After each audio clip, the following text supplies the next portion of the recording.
தலைவன் பின்னு பின்னு பின்னுன்னு பின்னுறாப்புல, சும்மா பின்னு பின்னுன்னு பின்னுறாப்புல தலைவன். யார் தலைவன்னா தற்கூரிகளின் தலைவன் விஜய். என்ன பின்னு பின்னுன்னு பண்ணியிருக்காருன்னா, எதுக்கு எடுத்தாலும் ஒரு பின் போடுது. அதாவது இது திமுக சதி, இது திமுக சதி. யோ மேலுக்கு சுகம் இல்லையா? திமுக சதி, தீய சக்தி திமுக சதி.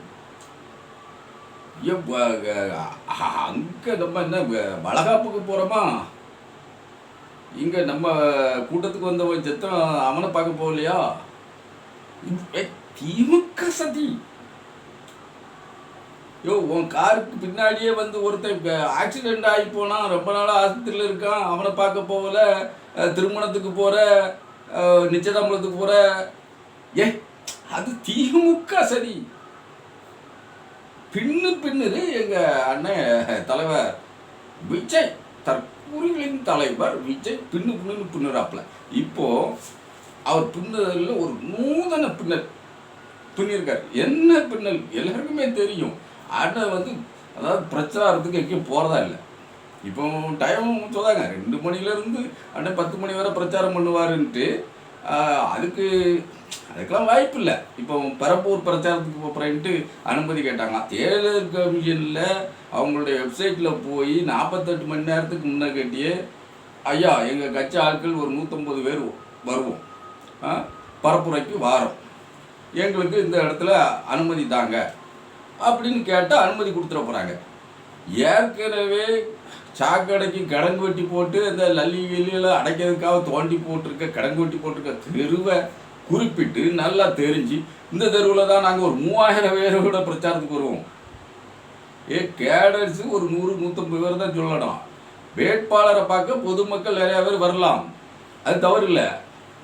தேர்தல் கமிஷனில் அந்த அறிவுரையெல்லாம் விளங்கியிருப்பாங்க. கையேடு தருவாங்கடா போதிகளா.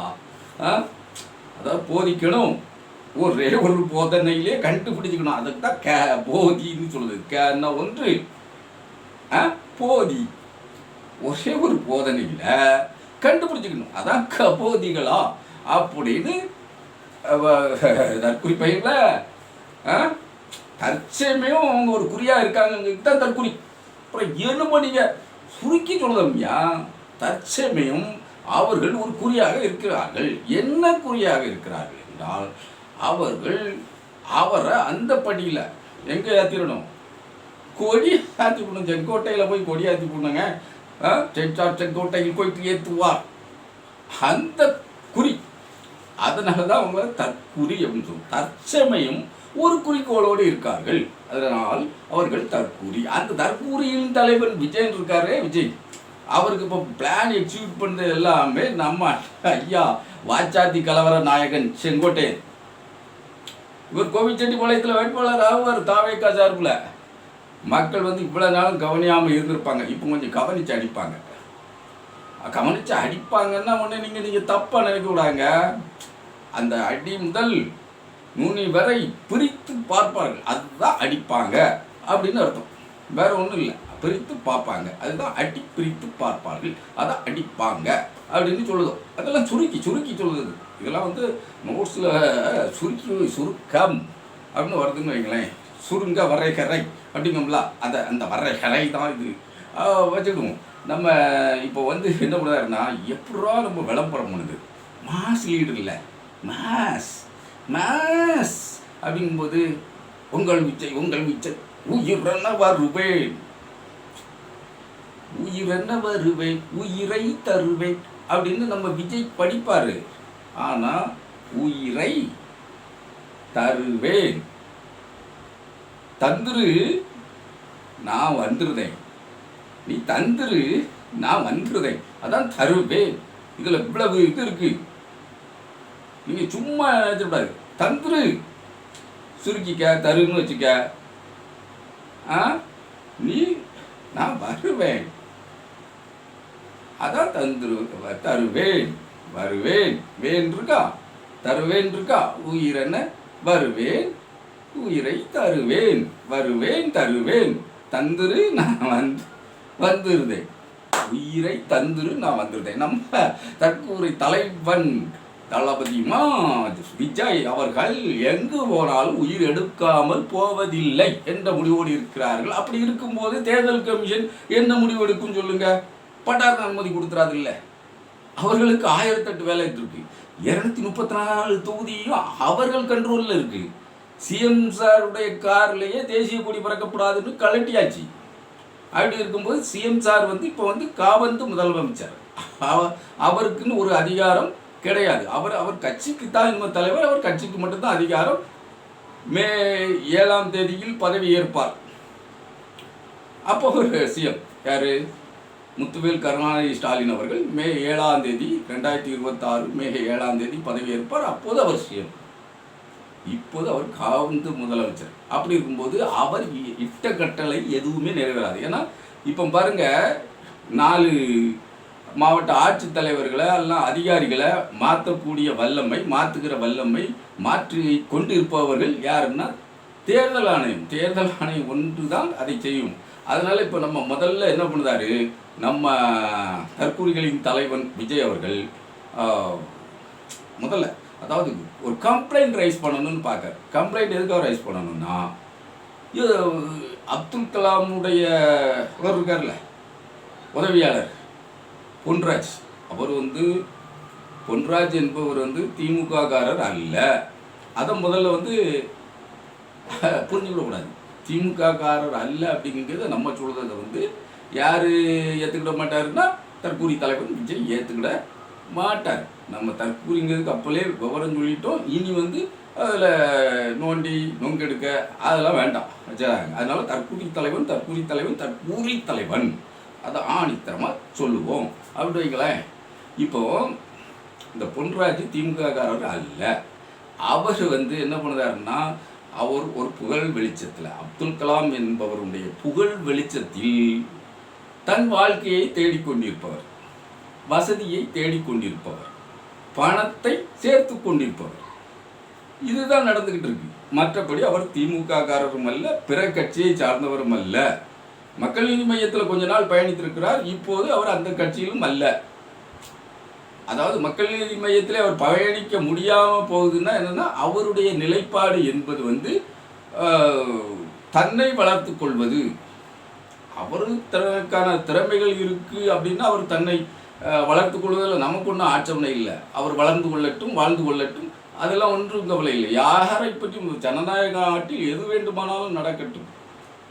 அதாவது நல்லதாக, சட்டத்துக்கு உட்பட்டதாக எது வேண்டுமானாலும் நடக்கட்டும் அப்படிங்கிறதுல நமக்கு எந்தவித ஆட்சேபனையும் இல்லை. ஆனால் பாருங்க, இந்த பொன்ராஜ் அவர்கள் இவர் சட்டத்துக்கு உட்பட்டு சில காரியங்களை செய்கிறாரா செய்யலையா அது நமக்கு தெரியாது, விடுங்க. அவர் தனிப்பட்ட முறையில் சில தொழில்கள், சில கல்வி நிறுவனங்கள் நடத்தி ஆதாயம் பெற்று கொண்டிருப்பவராக இருக்கக்கூடும் அப்படின்னு வச்சுக்கிடுவோமே. தெல்லவாரியா நமக்கு தெரியாது இல்லை அப்படிங்கும்போது இருக்கக்கூடும் அப்படின்னு வச்சுக்கிடுங்க.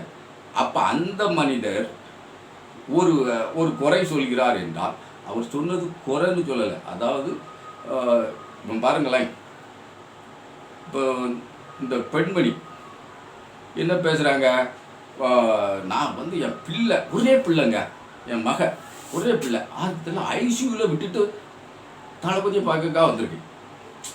என்ன ஒரு ஆசை, என்ன ஒரு கண்ணியம்னு பாருங்கள். அந்த பிள்ளை ஐசியூவில் இருக்குது, டாக்டரை நம்பி விட்டுட்டு வந்துட்டாங்க. ஆமாம், அது இருக்குது, ஒரே பிள்ளை தான் இருக்குது ஐசியூவில், அது இருக்கும், அது உயிரோடு இருக்கலாம் அப்படின்னு வச்சுக்கிட்டுங்களேன். அது நம்ம மாற்று எண்ணத்துக்கு வர வேண்டாம், நம்ம நேர்மறையாகவே சிந்திப்போம். அது அவர்கள் மருத்துவரை நம்பி விட்டுட்டு வந்துட்டாங்க. யாரை பார்க்க வந்திருக்காங்க? அந்த அம்மா வந்தால் தான் விஜய் ஆறுதல் அடைவார். அப்படி அழுது சலித்து விட்டார். கரூர் துயரத்தில் அந்த ஸ்டாம்பையில் 41 பேர் இறந்து போனாங்க.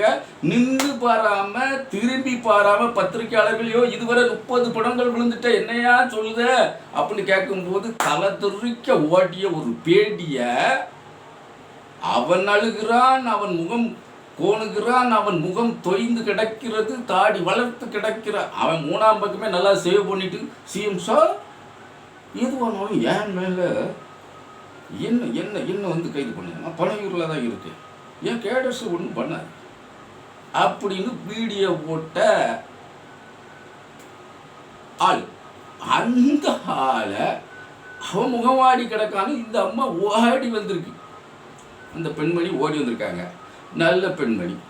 அதில் இன்னும் சில பெண்மணிகள் வந்து பாருங்க, இந்த அம்மா என்ன சொல்லுது, நான் விஜய்க்கு பொண்டாட்டியாக கூட இருந்துட்டு போகிறேன், இதில் என்ன தப்பு இருக்குது அப்படிங்க. நான் அதுலேயும் இன்னொரு குழந்தை, ஐயோ இந்த குழந்தை சொல்றதை நம்ம எல்லாருமே கட்டாயமாக பார்க்கணும். அது குழந்தை, நம்ம பார்வையில் குழந்தை தான். பேச தெரியாமல் பேசுகிறவர்கள் நிச்சயமாக குழந்தை தான். அது என்னுடைய பார்வை. நன்று ஆராய்ந்தவன் பார்வை அதுவாகத்தான் இருக்கும். இது ஒரு குழந்தை. அதாவது அவர்கள் வயது வந்த பெண்மணியாக இருந்தால் கூட, அவர்கள் பிள்ளை பேறு பெற்ற பெண்மணியாக இருந்தால் கூட, ஏன் பேர பிள்ளைகளே கண்ட பெண்மணியாக இருந்தால் கூட, அவர்கள் தன்னுடைய அறிவை மீறிய அறியாமையில் பேசக்கூடிய வார்த்தைகளை நாம் பார்த்தோம் என்றால் அவர்கள் குழந்தையாக இருக்கிறார்கள் என்ற உணர்வுக்கு நாம் வந்துவிட வேண்டும். அதுதான் சரியான பாதை. அதாவது ஒருவர் தன்னை மனநலவாதி, அதாவது மனம் நலம் குன்றியவர் அப்படின்னு தன்னைத்தானே அறிமுகப்படுத்தி கொள்ள மாட்டார். அவர் மனநலம் குன்றியவர் என்பது அவருடைய செய்கையில் நாம் கண்டுகொள்ள வேண்டியது.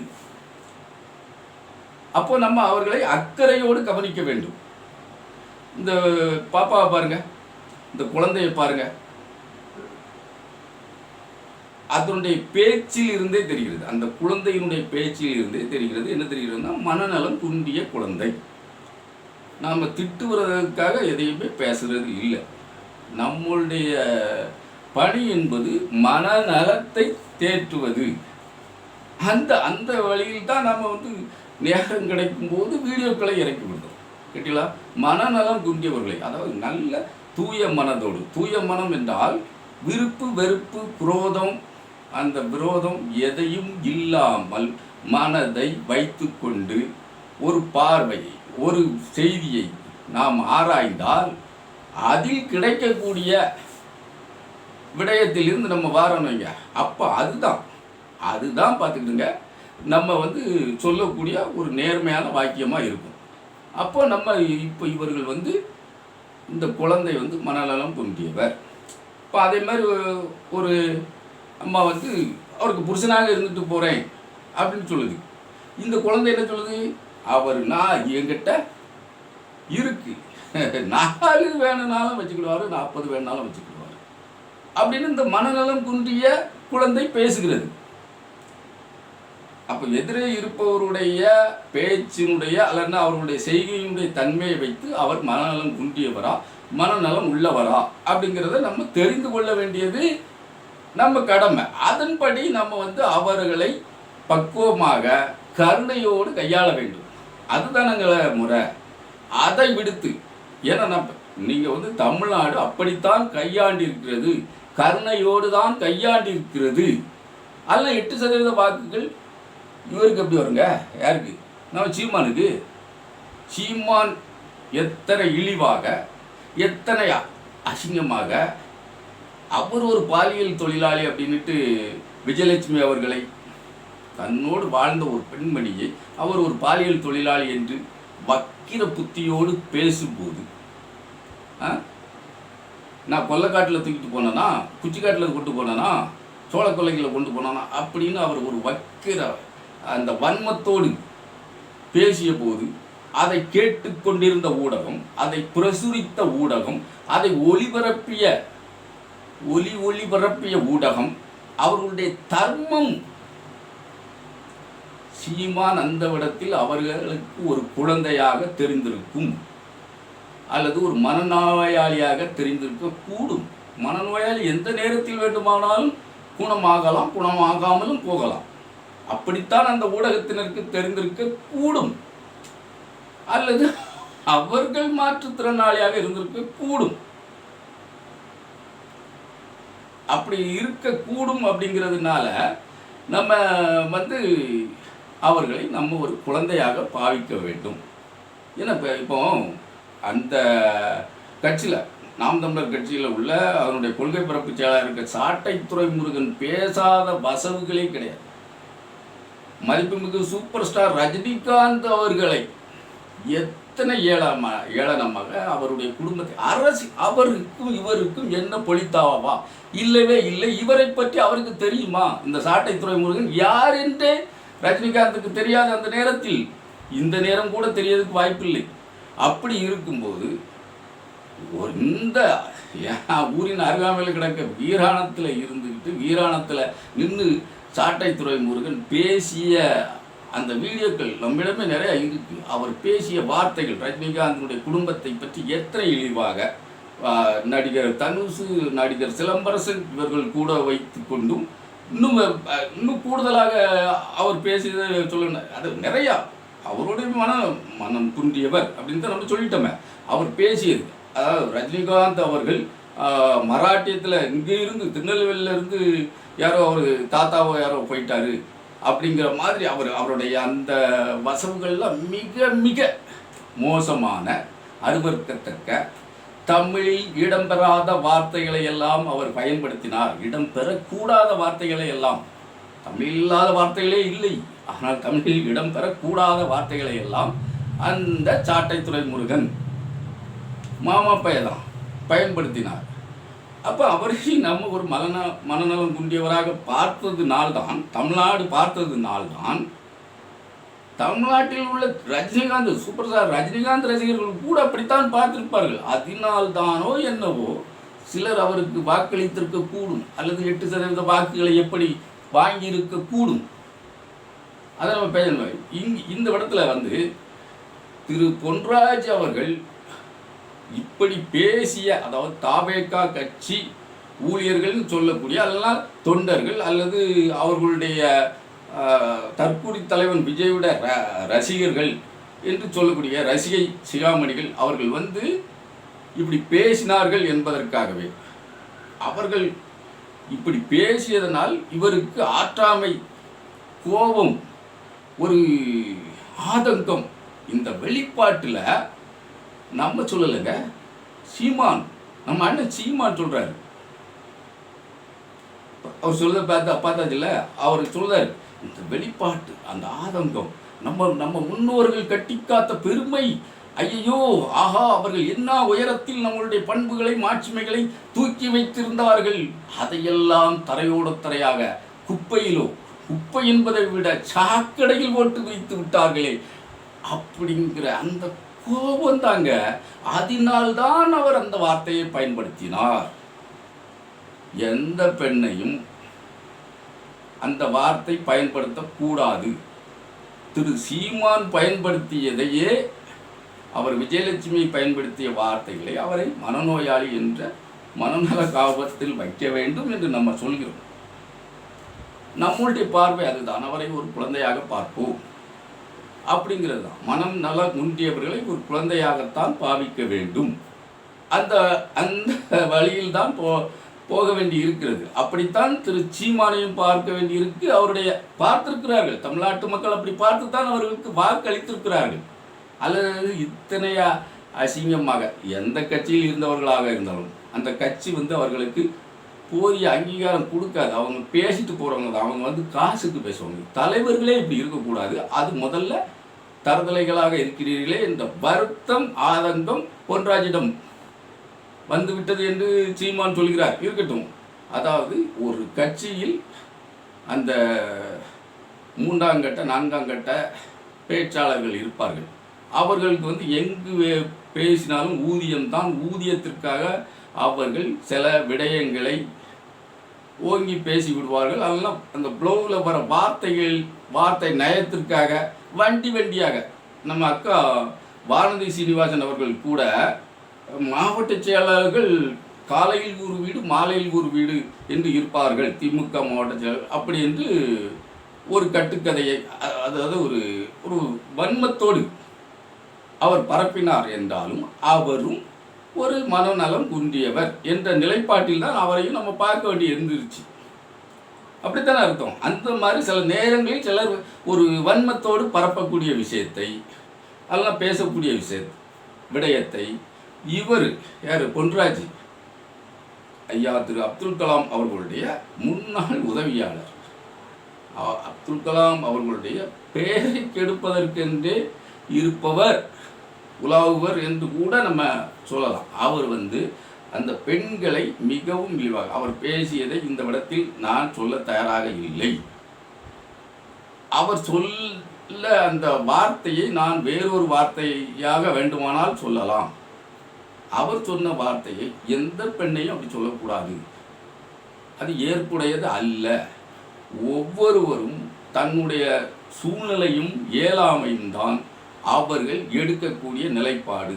அவர்களுடைய வாழ்க்கை எந்த இடத்தில் இருக்கிறது, எந்த பள்ளத்தில் இருக்கிறது, எந்த உயரத்தில் இருக்கிறது, எந்த நிலையில் இருக்கிறது என்பது அவர்களுடைய முயற்சி அல்ல. அவர்களுடைய அந்த ஒரு விருப்பம் என்று நம்ம சொல்ல முடியாது. அவர்கள் தள்ளப்படுகிறார்கள், சமுதாய அழுத்தங்களுக்கு உட்படுத்தப்படுகிறார்கள். அப்படி படுத்தப்படும் போது யாரும் விரும்பி சாக்கடையில் இறங்குவதற்கு தயாராக இருக்க மாட்டார்கள்.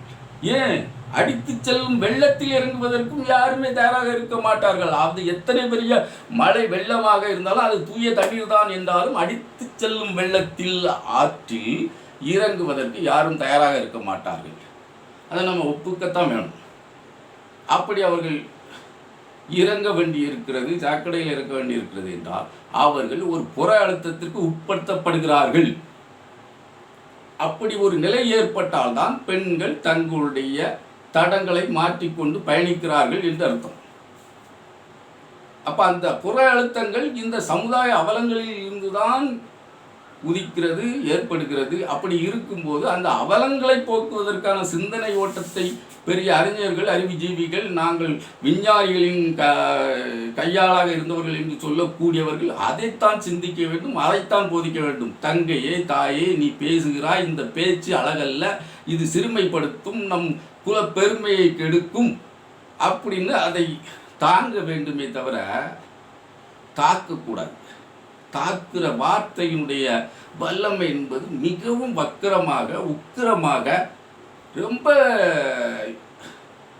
அதிகமான, அதாவது அணுகுண்டையே அவர் வீசுகிறார் என்றால் அவர் அற்பம் அப்படிங்கிற நிலையில் தான் பொன்ராஜ் இருக்கார். அந்த பொன்ராஜை நம்ம அண்ணன் சீமா அப்படி தூக்கி பிடிக்கார். ஏன் தூக்கி பிடிக்காருன்னா, ஏடா ஏன் கட்சிக்காரங்களை, உன் கட்சிக்காரன், என் கட்சி பெண்களை, தாரிகா சல்மானை எல்லாம் அவங்க கட்சியில் ஒரு தொகுதியினுடைய வேட்பாளராக இருக்கார். நாம் தமிழர் கட்சியினுடைய ஒரு வேட்பாளர். அந்த பெண்மணியின் மீது, அந்த பெண்மணியினுடைய குடும்பத்தின் மீது சில பிரச்சனைகள் இருக்குது. நமக்கு தனிப்பட்ட மாறுபட்ட அவர் கொள்கையின் மீது கருத்து இருக்கிறது. ஆனால் அந்த பெண்ணை இழிவாக, தரக்குறைவாக பேசி எழுதி பதிவு போடக்கூடிய நபர்கள் தாவேகா கட்சியினுடைய முக்கிய அங்கத்தினர்களாக இருக்காங்க. அப்போ ஏன் கட்சி ஆட்கள் எல்லாம் நீ இது பண்ணினிய, அதாவது இந்த மாதிரியான வார்த்தைகளை பயன்படுத்தினிய, அப்போ நீ இப்போ மட்டும் இவர் ஒரு பொறுமை, ஒரு ஆதங்கத்தில் வெடித்த வார்த்தைகளை வைத்து நீ கம்ப்ளைண்ட் கொடுக்க, அதாவது விஜய் கம்ப்ளைண்ட் கொடுக்க எங்கே போகிறாரு, டிஜிபி அலுவலகத்துக்கே நேரே போகிறாரு. அவர் டிஜிபி அலுவலகத்துக்கு போகிறத நினச்சி நம்ம சந்தோஷப்படணும். இப்போ மாதிரி வெளியே வந்தானையா, நான் எதுக்குன்னு வருவேன், பெண்ணை காப்பதற்காக வருவேன் அப்படின்ட்டு அவன் நடிக்கிறான் என்றால் கூட அந்த நடிப்பை இந்த நேரத்திலாவது செய்தானே அப்படின்னு நினச்சி அந்த தற்கூரி தலைவனை நினச்சி சந்தோஷிச்சுக்கணும். அதை விட்டுட்டு இதுக்கு மட்டும் நீ எப்படி டிஜிபி அலுவலகத்துக்கு வரலாம், அவன் இது ஒரு மாசு விளம்பரம் அப்படின்னு டிஜிபி அலுவலகத்துக்கு வரான், வந்துட்டு போகிறான், புகார் கொடுத்துட்டு போகிறான். சரி, அவனுடைய கையால் ராம்குமார்லாம் ஒருத்தன் பதிவு போடுவான். எத்தனை இழிவான பதிவுகள்.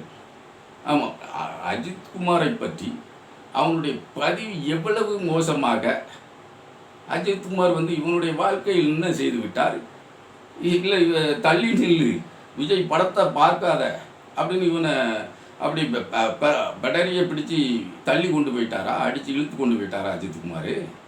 அவர் குடும்பத்தை இழிவாக பேசுறதுக்கு அவருக்கு என்ன பிரச்சனை இருக்குது? அவ்வளோ இழிவாக தரங்கட்ட பதிவுகளை போடுகிறது மனநலம் குன்றியவர்கள். விஜய் கட்சியில் மனநலம் குன்றியவர்கள், இப்படி மனநலம் குன்றிய பாப்பாக்கள், குழந்தைகள் நிறைய பேர் இருக்காங்க.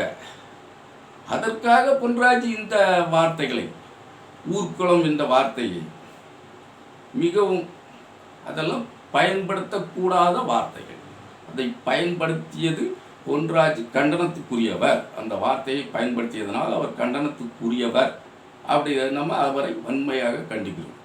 இப்போ இப்போ ஒரு பஞ்சாயத்துக்காக எங்கே போயிருக்காரு, இன்னைக்கு கரண்ட் அப்டேட்டாக விஜய் வந்து போகிறாரு, நான் வாரேன்ட்டு அப்படி போகிறாரு. இல்லைங்க, இப்படி பயத்தில் இப்படிங்காரு. பயத்திலே எங்கே போகிறவருக்கு தலைமைச் செயலகத்துக்கு போகிறாருயா. தலைமை தேர்தல் ஆணையரை பார்க்கறதுக்கு, நம்ம தமிழ்நாடு தலைமை தேர்தல் ஆணையர் அர்ச்சனா பட்நாயக்கை பார்க்கறதுக்காக போகிறாரு. எதுக்கு? கம்ப்ளைண்ட் கொடுக்க. எனக்கு இந்த அரசு வந்து கேடு பண்ணுது. ஐயோ, அரசு வந்து காவந்த அரசு, அரசுங்க பேர் தான் அவர்கள், மற்றபடி எல்லாமே நாங்கள் தான், அதிகாரிகள் கையில் தான் அப்படின்னு அந்த அம்மா காத்தோடவே ஒன்று விட்டு வச்சுருக்கோம். அது வேறு விஷயம். எந்த நேரம் எப்போ அப்ளை பண்ணணும் அது கூட தெரியாமல் நீ தற்கூரியாக இருக்கியா அப்படின்னு அந்த அம்மா விஜய் செவிலே அப்பி விட்டுருக்கும். அது பிரச்சனை இல்லை, 4 வருஷத்துக்குள்ள நடந்துட்டு அதனால ஒன்றும் பிரச்சனை இல்லை கேட்டீங்க. அது ஆனால் இந்த ஆள் எதுக்காக போகிறான் தெரியுமா?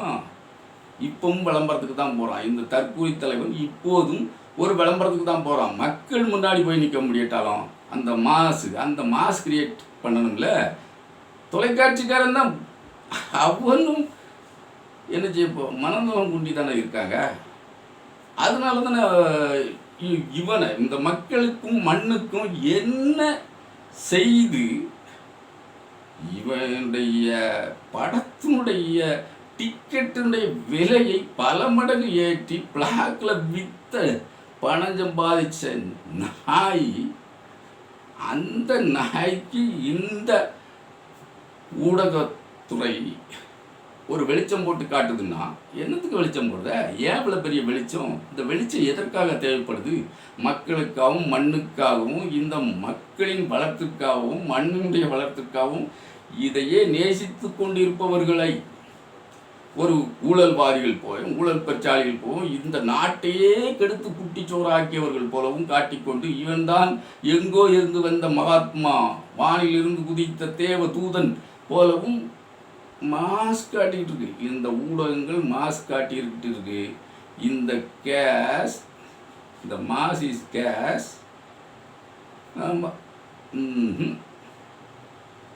ஆக்சிஜனா கார்பன் டை ஆக்சைடா அப்படிங்கிறத புரிஞ்சுக்கிட்டா சரி.